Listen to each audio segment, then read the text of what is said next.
শুভ সকাল বন্ধুরা, তোমরা কেমন আছো? আশা করছি তোমরা সবাই খুব খুব ভালো আছো, সুস্থ আছো। আমিও তোমাদের আশীর্বাদে ভালোবাসে ভালো আছি, সুস্থ আছি। আর উত্তর 24 পরগনা জেলার ছোট্ট একটা গ্রাম থেকে আমি প্রীতি আবারও কিন্তু চলে আসলাম তোমাদের সামনে একটা কিচেন ফ্লোর ক্লিনিং ব্লগ নিয়ে। তো চলো তোমরা ভিডিওটা দেখতে থাকো। আর যদি ভিডিওটা ভালো লাগে তাহলে অবশ্যই কিন্তু তোমরা একটা লাইক কমেন্ট করো। তোমাদের একটা লাইক কমেন্ট আমাকে কিন্তু পরবর্তী ভিডিও বানাতে সাহায্য করে, তাই না? আর অনেক নতুন নতুন বন্ধুদের কাছে পৌঁছাতে সাহায্য করে। তা চলো কিচেন ফ্লোরটাকে ক্লিন করে নিই। আর এইদিকে দেখো, এই ঘরে কিন্তু একটা হচ্ছে বিছানা ছিল, বলতে পারো বিছানাই ছিল, কিন্তু একটু বাড়িতে কাজকর্ম হবে সেই জন্যে এই যে এই ঘরে একটা খাট, খাট বলছি, আবার অনেকে চৌকিও বলে, সেটা ছিল। সেটা দেখো তুলে রেখেছে, তুলে রেখে এই যে খাওয়ার টেবিলটা কিন্তু ওই দিকে টেনে নিয়ে গেছে। আর এই এখন দেখো রান্নাঘরটা কিন্তু অনেকটাই বড় মনে হচ্ছে, অনেকটাই বড়।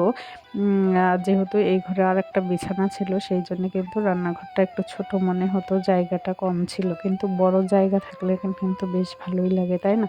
ছোটোখাটো জিনিসে কিন্তু সেরকম একটা ভালো লাগে না, একটু ফাঁকা টাকা থাকে। সেই জন্য কিন্তু এই যে এখন কিন্তু ঘরটা অনেকটা বড়, অনেকটা জায়গা পেয়েছি, সেই জন্য কিন্তু ভালোই লাগছে। আর যেহেতু এই বিছানাপত্র তুলেছি সেই জন্য কিন্তু এখন ঘরটা ভালো করে মুছে নিচ্ছি, না হলে না পা ফেলতে পারছিলাম না। আর পায়ের নিচে যখন বালি পড়ে তখন দেখবে গাটা কিন্তু শিরশির করে ওঠে।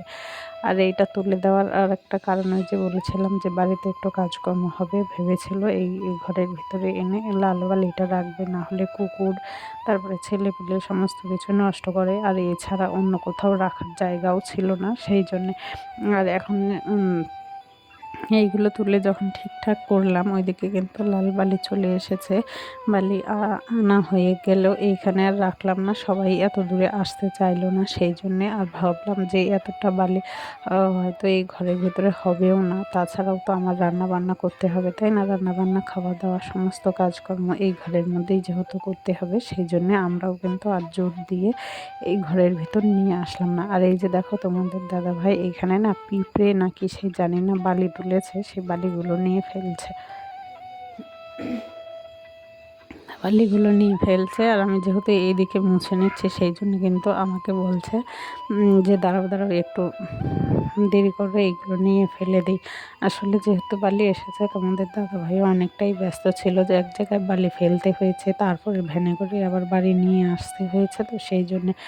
আর আমাদের বাড়িটা যেহেতু একটু ভিতরে, সেই জন্যে ধরো ডিরেক্টলি হচ্ছে কোনো গাড়ি আসে না, গাড়িতে এনে তারপরে ধরো ভ্যানে করে নিয়ে আসতে হয়। ভ্যানটাও ঠিক আসে না, সেরকম এখনও রাস্তাঘাট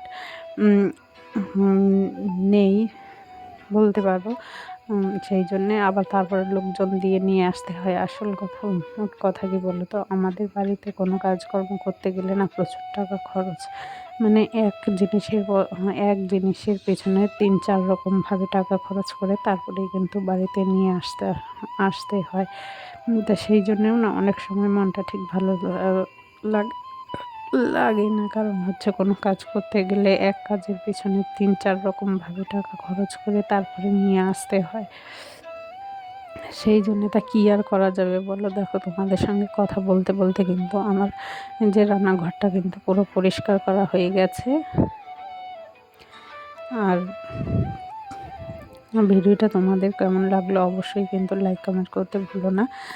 আর হচ্ছে তোমরা কীরকম কী ভিডিও দেখতে চাও অবশ্যই কিন্তু কমেন্ট করে বলো। কমেন্ট করলে আমি সেই রকম ভিডিও দেওয়ার চেষ্টা করব। আর কালকে একজন বলেছিলে ফ্যান পরিষ্কার করা, তারপরে একজন মানে আমার পরিবারের একজন সদস্যই আমি বলবো, যেহেতু সবসময় আমার পাশে থাকে, আমার ভিডিও সবসময় দেখে, সেই জন্য তার কাছেই আমি বলেছিলাম একটু আইডিয়া দিতে। সেই বলল কিন্তু ওই আইডিয়া দিতে, তার কথা মতো আমি একটু ভিডিও করব, করলে দেখি কিছু এগিয়ে যাওয়া যায় কি না। মানে আমি না ঠিক বুঝতেই পারছিলাম না যে কীভাবে কী করলে কি হবে। সেই জন্যেই কিন্তু আমি কালকে লাইভে সেই কথাটা শেয়ার করেছিলাম, তাই একজন আমাকে সেটাই বলল। তো দেখি সেইভাবে কিছু করা যায় কি না। তারপরে চলো আজকে রান্নাঘরের যে মেঝেটা পরিষ্কার করছি, তোমরা দেখো কিন্তু অবশ্যই প্লিজ।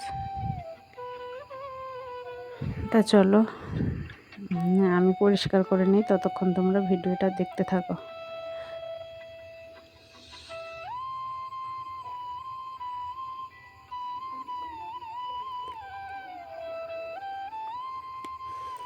আর কি বলতো, আমার চ্যানেলটা কিন্তু মনিটাইজ হয় চ্যানেল ছিল, হঠাৎ মনিটাইজটা বন্ধ হয়ে গেছে। আসলে মনিটাইজ বন্ধ হয়ে গেছে, আর ওয়াচ টাইমটা যে ধপ করে 2500-তে নেমে গেছে। আর যে 1500 ভিউ ওয়াচ টাইম, সেইটা না কোনো মতে কোনো কিছুতেই যেন তুলতে পারছি না, এমন একটা সমস্যায় পড়েছি। প্রায় 3 মাস কিন্তু হয়ে গেছে আমি মনিটাইজটা কোনোভাবেই অন করতে পারছি না, মানে ওয়াচ টাইমটা ঠিক তুলতেই পারছি না। সেই জন্যে তোমরা যারা আমার ভিডিও দেখো তাদেরকে বলবো প্লিজ তোমরা আমার ভিডিওটা একটু দেখো, যেন আমার ওয়াচ টাইমটা উঠে যায় আর আমার চ্যানেলটা আবার মনিটাইজড অন হয়ে যায়। এইটুকু তো আমার পরিবারের মিষ্টি সদস্য বন্ধুদের কাছে চাইতেই পারি।